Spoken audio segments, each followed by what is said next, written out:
Hello student, welcome to my YouTube channel R N education foundation. हम आपको पढ़ा रहे थे प्रतिबिंब का बनना, जिसमें आप पढ़ चुके थे अवतल दर्पण के द्वारा प्रतिबिंब का बनना।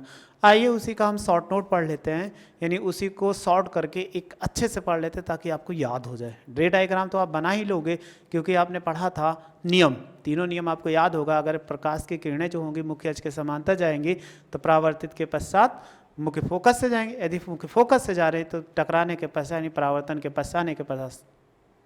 के पश्चात समांतर हो जाएंगे मुख्य अक्ष के। और तीसरा था वक्रता केंद्र से जैसे जाते वैसे लौट आते, यानी उसमें कोई प्रॉब्लम नहीं होती।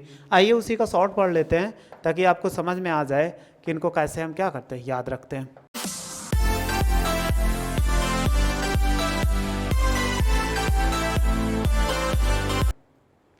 देखो ये लिखा हुआ है, तो इसमें हमने पढ़ा था प्रकृति के बारे में, वो उसकी साइज कैसे होगी, कहाँ पर, ये पूरी आपने स्थितियाँ पढ़ चुके थे अच्छे तरीके से। वो भी ऐसा नहीं कि बहुत हमने आपको तेज़ से पढ़ा दिया था, बहुत अच्छे से पढ़ाया था। तो इसमें वस्तु की बिंब की स्थिति, एक शब्द लिखा हुआ बिंब की स्थिति। बिंब का मतलब होता है वस्तु। अगर आपको ना समझ में आए तो इसी को हमको बोलते हैं वस्तु। एनसीईआरटी के बुक में बिंब को जो लिखा जाता है, वस्तु को वस्तु ना लिख ले, हम बिंब लिखते हैं। इसलिए बिंब का, तो देखो बिंब की स्थिति, पहली स्थिति जैसे बताए थे, पहली स्थिति किस पे थी, अनंत की थी, आपको याद होगा। दूसरी स्थिति क्या थी, बोलो, अनंत और क्या था, सी के बीच, यही तो था। सी का मतलब वक्रता केंद्र, आपको याद होगा। फिर इस क्या था, सी पर मतलब वक्रता केंद्र पर। फिर क्या था, सी और एफ के बीच देखो हम बढ़ते हुए चल रहे हैं। पहले हम अनंत पे गए, फिर इसकर किस पर था, एफ पर था। फिर क्या था, एफ और पी के बीच में। पी का मतलब होता है कि पी के बीच का मतलब होता है, आप जान चुके होंगे कि फोकस। अगर आपको थोड़ा सा डाउट हो तो हमें एक और आपको ऐसे समझा देते हैं कि ताकि आपको कंफर्म हो जाए। ये अवतल दर्पण हो गया, ये मुख्य अक्ष हो गया, ये पी होता है और ये क्या होता है, एफ होता है, ये सी हो गया और यहाँ पर क्या हो गया, अनंत हो गया। यही तो था। तो देखो वस्तु कहाँ पे आ रही, पहले यहाँ पर स्थित है अनंत पे, फिर इसके बीच में आई, फिर कहाँ पे आई, इसके वक्रता केंद्र पर, फिर कहाँ पे आई, सी और एफ के बीच में आई, फिर कहाँ पे आई, इस पे आ गई और एक एफ पे आ गए। तो देखो 6 स्थितियाँ समझ में, एक यानी ये 1 हो गई, ये 2 हो गया, ये 3 पे रखा गया, ये 4 हो गया, ये 5 होगा और ये 6 होगा। हमने 6 स्थितियाँ आपको बताई थी, आपको याद भी होगा।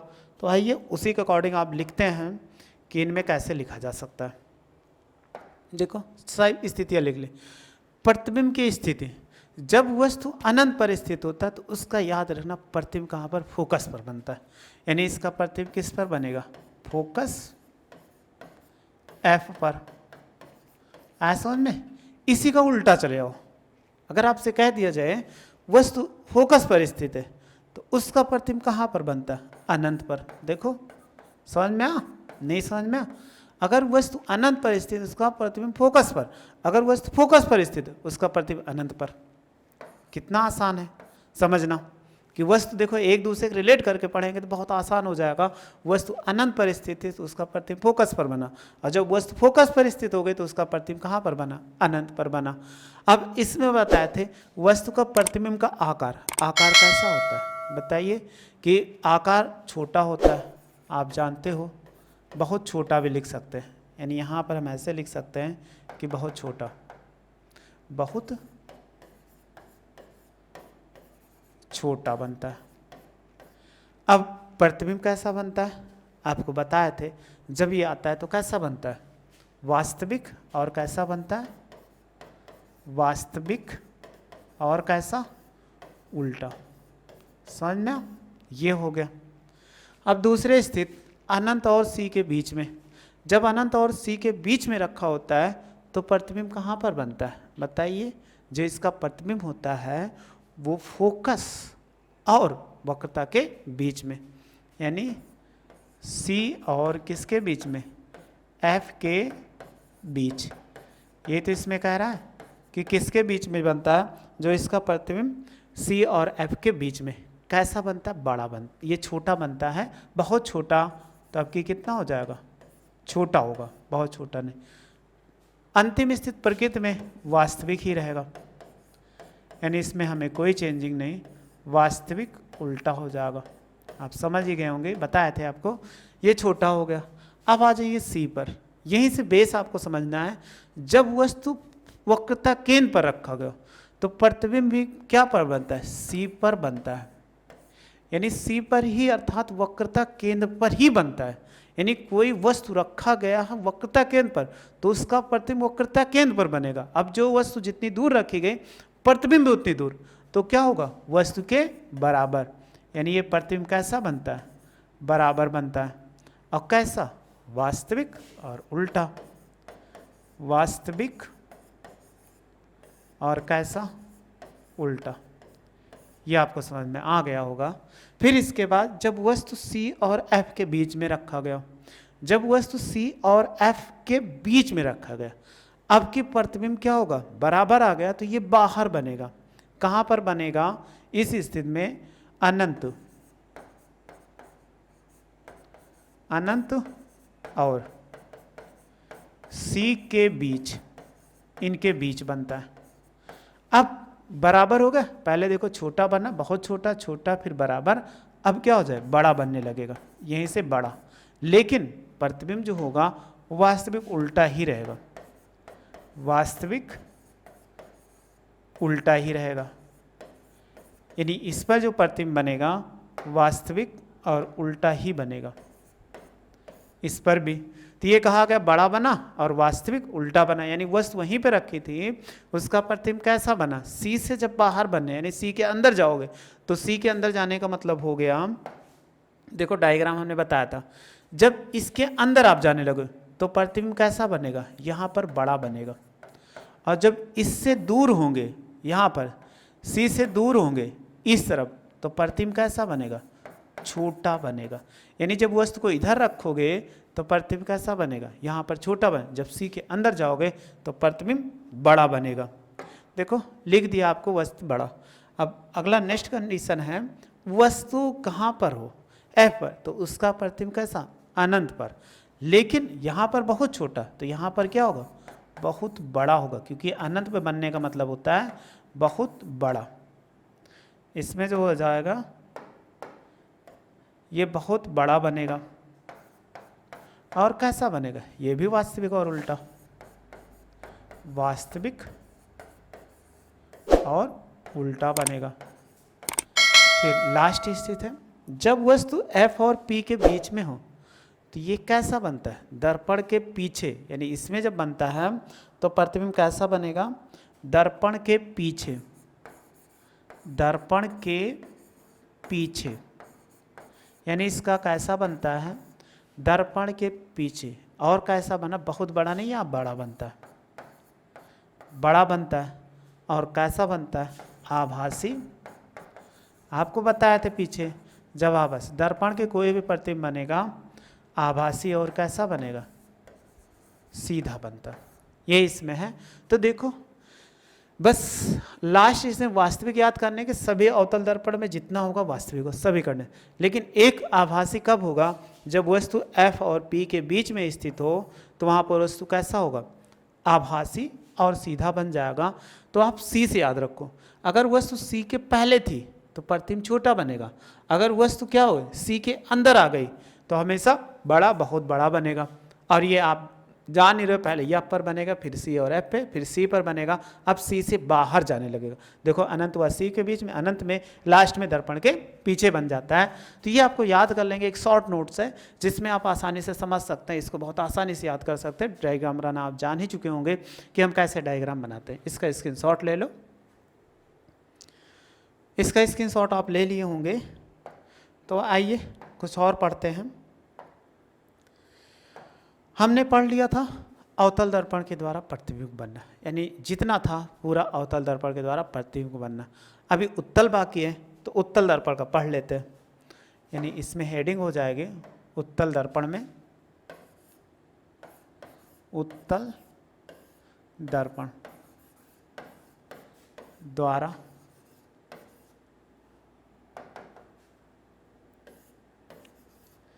द्वारा प्रतिबिंब का बनना, प्रतिबिंब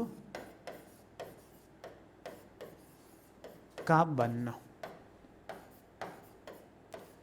यानी उत्तल दर्पण ले लिया जाए तो इसके द्वारा, बहुत ही आसान है, इसमें केवल वन ही कंडीशन आप याद रखो, उससे ज़्यादा कभी पूछा नहीं जाएगा। उत्तल दर्पण आप पहचान तो लेते ही होंगे, जिसके अंदर वाले भाग पर पॉलिश की गई हो।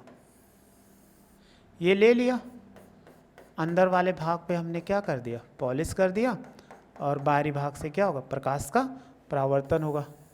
एक मुख्य अक्ष खींच दें, ये मुख्य अक्ष हो गया, इसमें भी किसी को कोई प्रॉब्लम नहीं। इसमें पॉइंट ये क्या होगा, पी होगा। इधर तो ना सी आएगा, जिस तरफ झुका होता है उसी तरफ।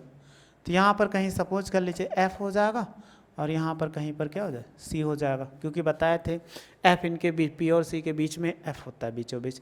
अब कोई वस्तु रखी गई है, वस्तु कहाँ पर रख दिया जाए, सपोज कर लीजिए यहीं रख दिया, अनंत पर रखे या कहीं रखे, क्योंकि इसकी कोई कंडीशन ही नहीं। एक ध्रुव है और इसके बाद अनंत है, कहीं भी रखो कोई प्रॉब्लम ही नहीं होती है, क्योंकि अनंत पर रखेंगे तब भी और बीच में रखेंगे तब भी। तो यहाँ पर हम कोई वस्तु रखते हैं, अगर हम वस्तु रखेंगे तो ये कितना हो गया, ये कोई वस्तु रख दिया, सपोज कर लीजिए वस्तु हो गई, और ये कैसे रखे, ऊपर की ओर।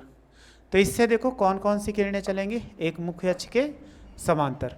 अगर मुख्य अक्ष के समांतर लेके जाते हैं किरणें, एक किरणें हम मुख्य अक्ष के समांतर लेके जाते हैं, तो ये किरणें ऐसे गई, और मुख्य अक्ष के समांतर जाने वाली प्रकाश किरणें परावर्तन के पश्चात क्या हो, मुख्य फोकस से होकर जाती है। तो ये किरणें कैसे चली जाएगी, इधर चली जाएंगी ऐसे, यानी ये किरणें किधर चली गई, इस दिशा में ऐसे चली गई, यानी ऐसे आई, दूसरी तरफ नहीं जा सकती क्योंकि वस्तुएं क्या अपारदर्शी है। अब इनको जब आप बढ़ाएंगे पीछे, इनको ऐसे आप बढ़ा लीजिए, जब पीछे बढ़ाएंगे तो कहाँ पर मिलेंगे, जाके एफ पे मिल गई ना, तो देखो आगे बढ़ाने पर एफ पे मिल गई। दूसरी किरणें क्या करो, यही दूसरी किरणें फिर से ले आओ, जब दूसरी किरणें हम ले आएंगे इसी पर ही, तो दूसरी किरणें जब लाएंगे तो देखो यहाँ पर, तो कैसे जाएंगे, वक्रता केंद्र से, तो वक्रता केंद्र से लेकर जाओ, यहाँ तक तो खींच सकते हैं ऐसे, या ऐसे हम पूरा खींच दे रहे हैं, अभी डॉटेड कर देंगे, ऐसे चली गई वक्रता केंद्र से, मिला साफ साफ। लेकिन पीछे प्रकाश किरणें नहीं जा सकती है, जब पीछे प्रकाश किरणें नहीं जा सकती है तो वो कैसी होनी चाहिए, डॉटेड। डॉटेड होने का मतलब है कि उनको हम डॉटेड खींच दें, इसी में अगर हम डॉटेड खींच दें,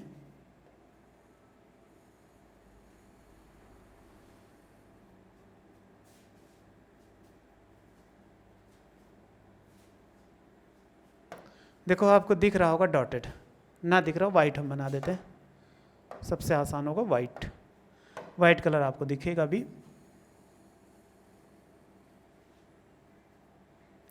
ये किरणें कैसे चली गई, ऐसे चली गई, देखो ये भी जाके पीछे तो नहीं मिली, लेकिन उसके बाद हमने बढ़ा दिया।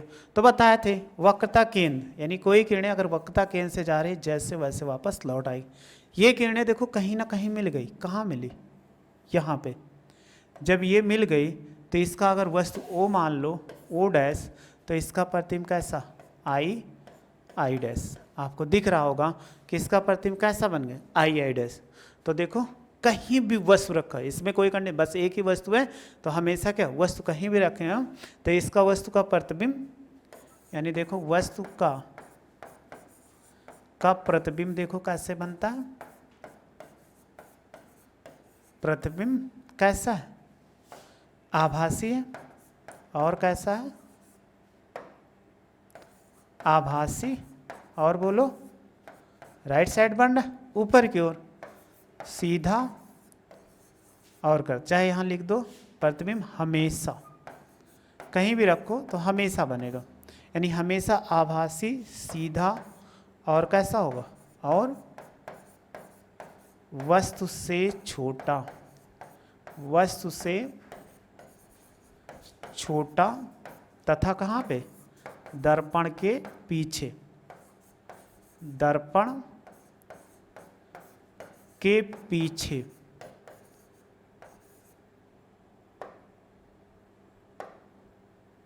अगर दर्पण के पीछे कहाँ पर बनना है, पीछे, देखो किसके, एफ और पी के बीच, एफ और पी के बीच, ये इसमें कह रहा है कि प्रतिबिंब कैसा बनता है, ऐसे। तो इनके पीछे बन रहा था जो हमें प्रतिबिंब की स्थिति पढ़नी थी। तो ये प्रतिबिंब की स्थिति यानी प्रतिबिंब कैसे बनाते हैं वो आपको अच्छे समझ में आ गया होगा। कोई भी डायग्राम होगा तो कभी कभी पेपर में दे देता, कहता है क्वेश्चन, न्यूमेरिकल्स क्वेश्चन दे देता हो, उसमें पूछा भी जाता है कि इसका रे डायग्राम बनाइए। तो आप हमें समझते हैं कि रे डायग्राम नहीं समझ पाए हैं, समझ लिए होंगे। अगर नहीं समझ पाए हैं तो आप क्या कमेंट्स बॉक्स में मैसेज कर दीजिएगा कि सर हाँ हमें रे डायग्राम बनाने में थोड़ा सा प्रॉब्लम आ रही है।